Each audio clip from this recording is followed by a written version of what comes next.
Halo saudara, hari ini saya mau bagikan dalam Kejadian pasal yang keempat ayat yang kelima. Tetapi Kain, jadi setelah Habel juga mempersembahkan anak sulung dari kambing dombanya, yaitu lemak-lemaknya dipersembahkan kepada Tuhan di ayat yang keempat, dan di ayat yang kelima dikatakan di sana, tetapi Kain. Nah, apa yang dikatakan tentang Kain? Kain dan korban persembahannya tidak diindahkannya. Tidak diindahkannya. Di sana dikatakan Kain. Ya, pertama Kain. Bukan korbannya dulu. Kain, baru setelah itu dan korban persembahannya. Kain dan korban persembahannya. Berarti ada dua. Tidak diindahkannya.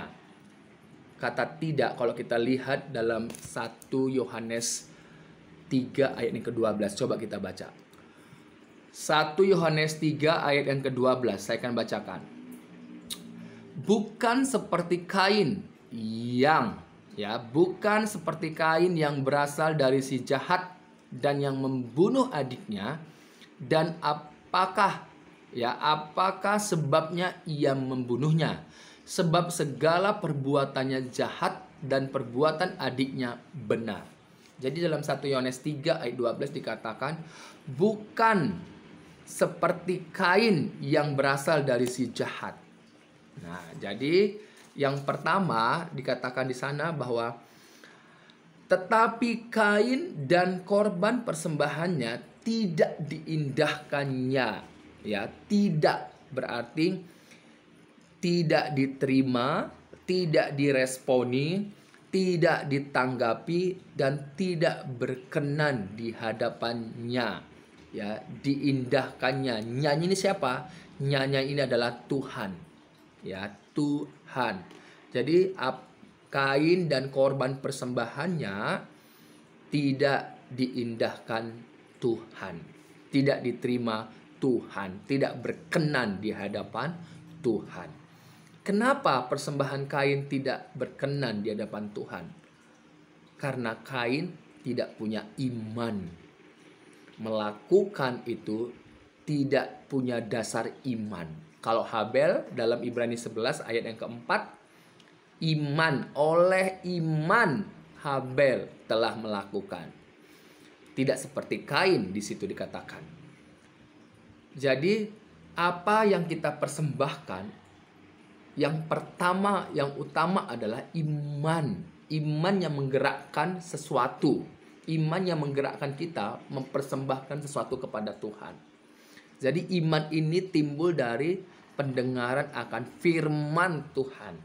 Iman Abel timbul dari firman yang dikatakan oleh orang tuanya. Begitu juga dengan Kain. Apakah Kain tidak mendengarkan firman? Mendengarkan firman. Tetapi Kain tidak mau membuka hatinya. Kalau kita lihat di dalam Wahyu pasal 3 ayat yang ke-20, di mana Tuhan mengetok di depan pintu hati kita. Kalau kita buka hati kita, Dia masuk dan kita makan bersama-sama dengan Dia.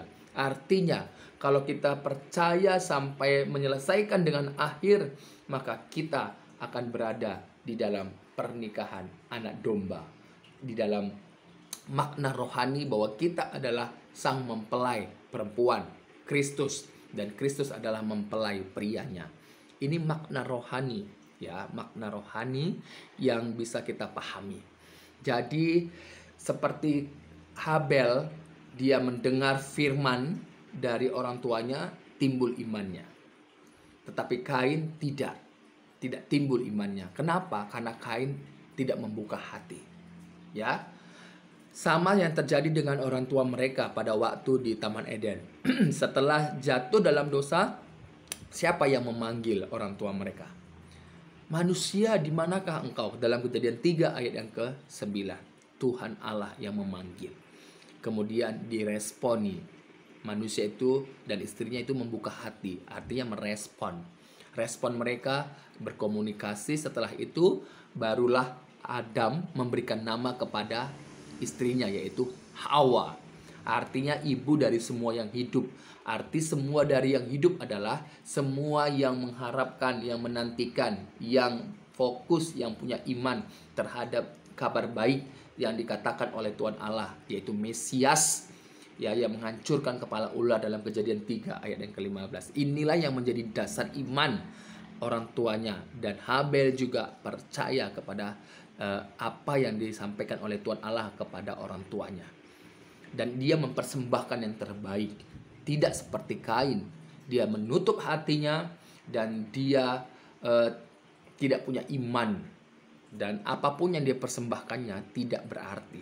Karena Tuhan bukan karena persembahan kita dilayakkan, tidak, tapi iman dulu, iman kepada Dia, Tuhan Allah, Mesias itu Yesus Kristus.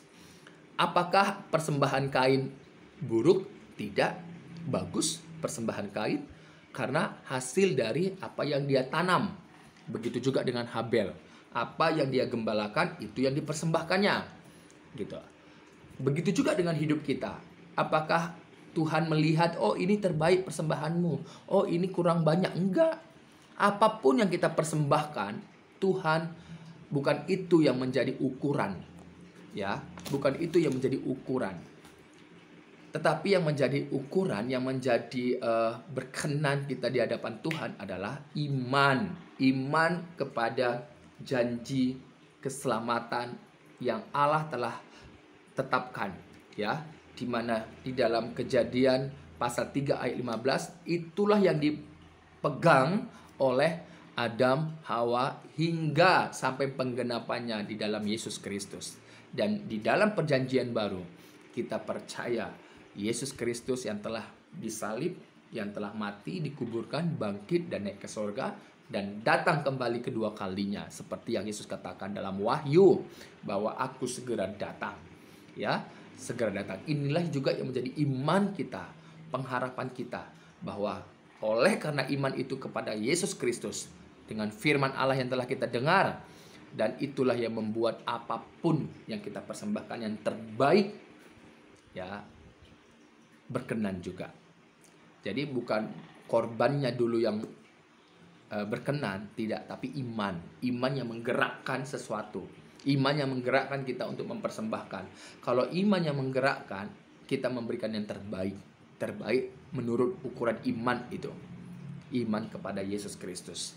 Jadi Yesus Kristus bukan karena persembahanmu engkau berkenan, tidak, tapi karena imanmu dalam Yesus Kristus itu yang membuat engkau berkenan di hadapan Allah, ya. Jadi apa yang kita miliki sebagai seorang pengusaha, ya, ayo, oleh imanlah yang menggerakkan segala sesuatunya untuk melakukan seperti untuk Tuhan. Apa yang menjadi profesimu, ya? Apa yang menjadi profesimu? Apa yang menjadi kemampuanmu sebagai pelayan Tuhan?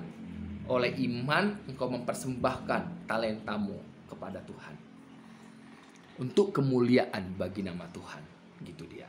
Untuk kemuliaan bagi nama Tuhan. Jadi iman yang menggerakkan kita untuk mengerjakan sesuatu untuk kemuliaan bagi nama Tuhan Yesus. Ini yang berkenan, ya. Bukan persembahan dulu baru iman, tidak, tapi iman dulu baru persembahan. Makanya kalau kita lihat dalam Ibrani pasal 11 secara keseluruhan, oleh iman Nuh, oleh iman Abraham, oleh iman Ishak, Yakub, oleh iman Rut, Rahab, oleh iman. Jadi imanlah terhadap janji kabar baik keselamatan yang telah Tuhan Allah sampaikan kepada Adam, itu diteruskan semuanya sampai penggenapannya dalam Yesus Kristus. Dan kita dalam Yesus Kristus bersyukur engkau telah membuka hatimu, maka itulah yang membuat engkau membuat engkau berkenan di hadapan Allah. Tuhan berkati.